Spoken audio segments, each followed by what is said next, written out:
wassalatu wassalamu ala rasulillah sayyidina Muhammad Abdillah wa ala alihi wa ashabihi wa man tabi'ana wa la hawla wa la quwwata illa billah amma ba'du.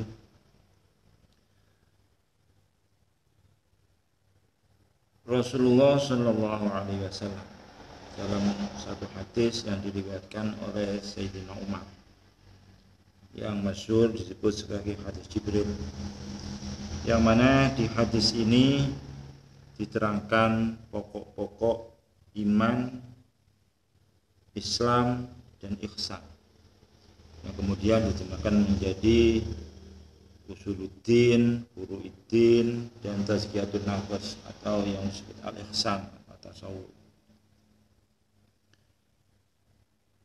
Di dalam hadis tersebut punya hadis seperti ini. An Umar bin Khattab radhiyallahu anhu qala bainama nahnu julusun, ketika kita semua duduk di samping Rasulullah, data yaumin, dan suatu hari, itala alaina rajulun, maka datang seorang laki-laki yang sangat putih bajunya, hitam rambutnya, yang tidak diketahui bekas bepergian. Cuman anehnya tidak ada orang yang tahu di antara kita. Sampai orang tersebut duduk di samping Nabi, bahkan di depan Nabi. Pas nadar rukbatai ila rukbataihi, bahkan lututnya menyentuh lutut Rasulullah sallallahu alaihi wasallam, wa wadu'a kafai ala fakhidaihi, dan tangannya diletakkan pada paha Rasulullah sallallahu alaihi wasallam. Waqala, kemudian orang tersebut tanya, "Ya Muhammad, akhbirni anil Islam." Wahai Muhammad, beritahu saya dengan Islam. Waqala Rasulullah sallallahu alaihi wasallam, "Al-Islam an tasyhadu an la ilaha illallah."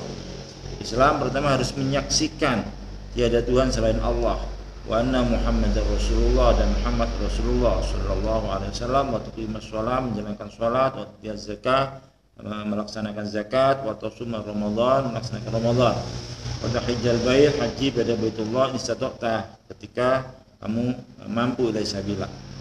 Allah sadaqta, maka orang tersebut membenarkan Rasulullah. Wajibna, maka kita kagum, ada orang tanya kemudian membenarkan. Setelah itu fa'akhbirni, dia tanya lagi, fa'akhbirni, beritahu saya anil iman. Qala antum minabillah, iman yaitu iman kepada Allah, wa malaikatihi, malaikat, wa kutubihi, rusuli, wa yaumil akhir. Wa tu'mina bil qadar, iman kepada qadar, khairi wa syarri, bagus dan jeleknya qadar, itu semua dari Allah. Qala sadaqta.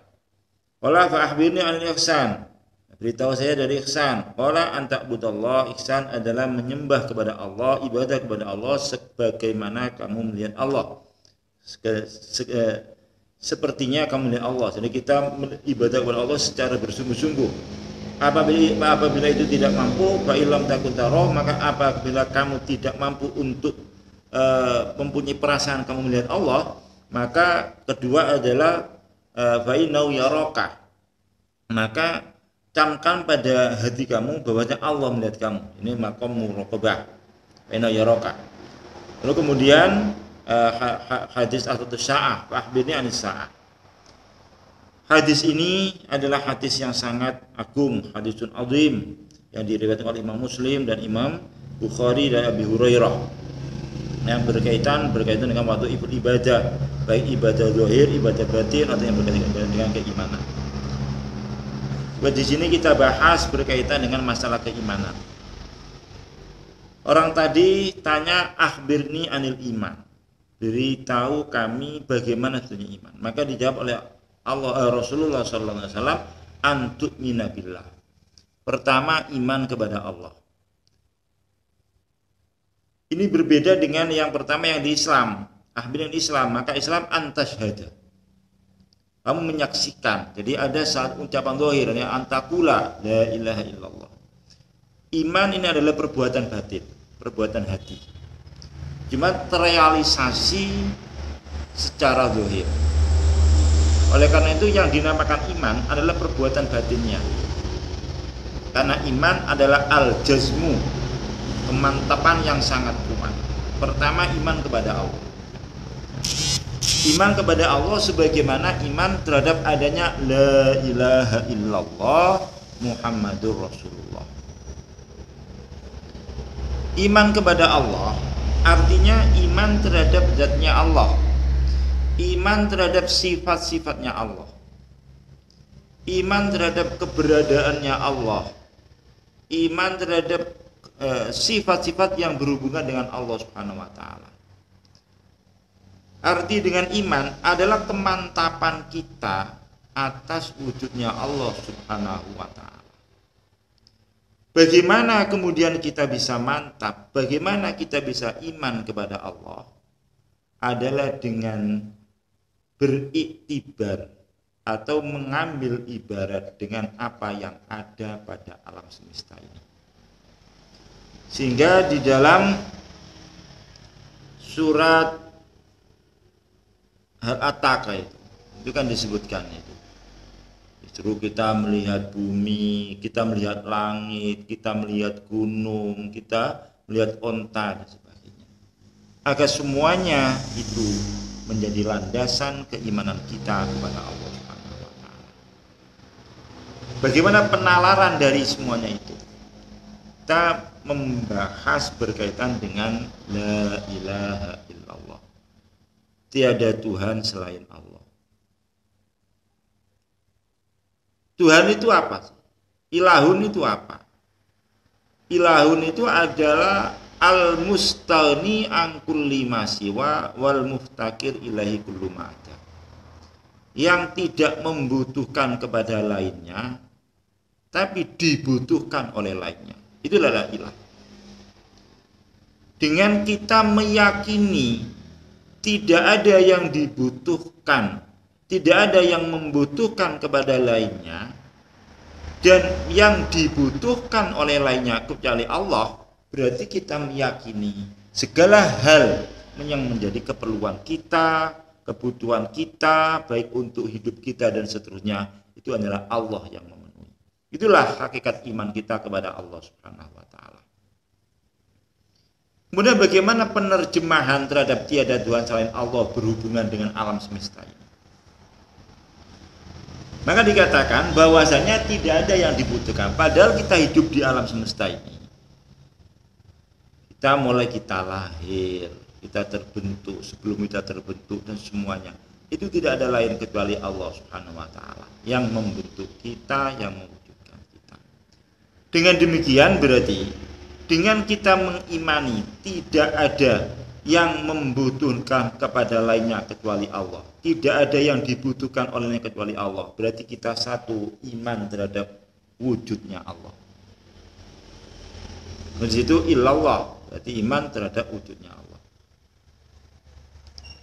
Nomor dua, karena kita meyakini tidak ada yang membutuhkan kepada kecuali Allah, berarti kita meyakini wujudnya Allah tidak ada awalnya. Dan inilah kemudian menjadi sifat qadirnya Allah.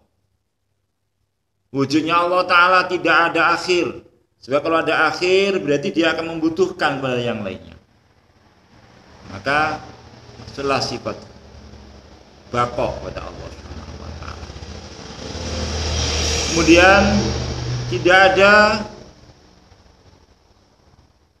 yang menyamai Allah. Sebab kalau yang menyamai Allah berarti Allah Ta'ala bisa membutuhkan kepada yang lainnya. Maka masuklah sifat mukhalafah lil hawadits. Allah tidak sama dengan yang lainnya. Sehingga zatnya Allah tidak sama, sifatnya Allah tidak sama. Dan kemudian, nah ini yang kemudian banyak perdebatan. Di Al-Quran banyak disebutkan hal-hal yang sepertinya ada kesamaan antara Allah dan makhluk. Bagaimana di Al-Quran disebut ada sifat sama bagi Allah, innallaha sami'un basir, ada sifat basar bagi Allah. Kemudian Allah di Al-Quran disebutkan ada yad, ada ain, anisna'il fulka bi'ayunina dan sebagainya.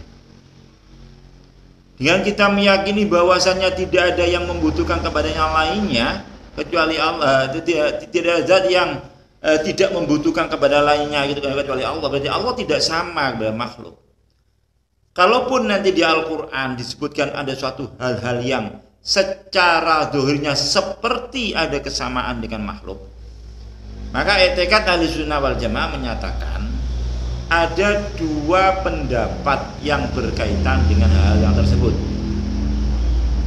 Satu, kita meyakini apa yang disampaikan oleh Allah itu pasti benar. Apa yang terdapat pada Al-Quran itulah memang yang ada. Cuman bagaimana kita kemudian memberi atau memahami mana Al-Quran tersebut, ini kita tidak bisa kemudian memahami secara seenaknya sendiri. Di dalam ayat yang lain Allah Ta'ala mengatakan laisa kamitslihi syai'un, tidak ada sesuatu yang sama kepada Allah. Jadi Allah tidak sama kepada yang lainnya, baik secara zatiah atau secara sifat-sifatnya. Nah, sehingga berdasarkan dengan apa yang disabdakan oleh Allah, kita memberi makna kepada makna-makna ayat-ayat yang lain, sebagaimana ayat yang menyatakan yadullah fauqa aydihim, yang kemudian kita memberi makna terhadap ar-rahmanu alal arsyistawa. Kemudian Allah kita memberi makna terhadap anisna'il fulka bi'ayunina, maka tidak boleh bertentangan terhadap ayat laisa kamitslihi syai'un wa huwas samiul basir. Sehingga makna kemudian terjadi ada dua pendapat di dalam Ahlussunnah wal Jamaah. Satu mengatakan ayat tersebut kita terima apa adanya, dengan pengertian kita menetapkan apa yang ditetapkan oleh Allah Subhanahu wa taala sebagaimana apa yang dikehendaki Allah, tanpa kita memberi makna. Kalau Allah Ta'ala menyampaikan di dalam Al-Quran bahwasanya yadullah fauqa aydihim asbata ala nabi al-yad, ya berarti kita menetapkan ada yad pada Allah. Cuma apakah yad itu tangan? Bukan. Apakah yad itu anggota tubuh? Bukan. Ya yad ya yad. Yang kita serahkan kepada Allah Subhanahu wa taala apa yang dimasukkan dengan yad sesuai yang dikehendaki oleh Allah Subhanahu wa taala. Sebagaimana juga kemudian Allah bersabda Ar-Rahmanu 'alal arsyistawa istiwa alladzi yaliku bijalalillah bijalalatillah, istiwa yang sesuai dengan Allah, yang tidak bisa kemudian kita rekayasa menjadi istiwa kita berduduk singgasana di kursi sebagaimana raja bersinggasana, seperti tidak.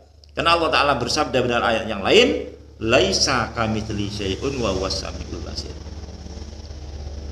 Pendapat yang kedua ini yang banyak dipakai oleh pendapat ulama khalaf, ulama yang setelah tahun-tahun 300, itu menyatakan karena banyaknya perdebatan, kemudian pemahaman-pemahaman yang pertama itu banyak dibelokkan, sehingga kemudian ayat-ayat tersebut ditakwil. Inilah kemudian menjadi ashabut takwil.